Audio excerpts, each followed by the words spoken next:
അനുദിന വാക്യപഠനം വിത്ത് സാമീഡിയ. പ്രഭാഷകൻ 42 അധ്യായം 1 മുതൽ 6 വരെ വാക്യങ്ങൾ. വാക്യം 1. താഴെ പറയുന്ന കാര്യങ്ങളിൽ നീ ലജ്ജിക്കുകയോ മറ്റുള്ളവരെ ഭയന്ന് പാപം ചെയ്യുകയോ അരുത്.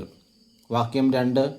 അത്യുന്നതൻ്റെ നിയമം, അവിടുത്തെ ഉടമ്പടി, അപരാധനെ കുറ്റം വിധിക്കുക. വാക്യം 3. പങ്കാളിയും സഹയാത്രികനുമായി കണക്കു തീർക്കുക. സ്നേഹിതരുടെ പിതൃസ്വത്ത് വിഭജിക്കുക. വാക്യം 4. കൂടുതലോ കുറവോ വരാതെ അളവിലും തൂക്കത്തിലും സൂക്ഷ്മത കാണിക്കുക. വാക്യം 5. കച്ചവടത്തിൽ ലാഭം നേടുക. കുട്ടികൾക്ക് നല്ല ശിക്ഷണം നൽകുക. ദുഷ്ടനായ ദാസന് തക്ക ശിക്ഷ കൊടുക്കുക. ഇവയൊന്നിലും നീ ലജ്ജിക്കേണ്ട. വാക്യം 6. അവിശ്വസ്തയായ ഭാര്യയെ നിലയ്ക്കു നിർത്തുന്നതും നന്ന്. അനേകർ ഉള്ളിടത്ത് സാധനങ്ങൾ പൂട്ടി സൂക്ഷിക്കുന്നതും നന്ന്.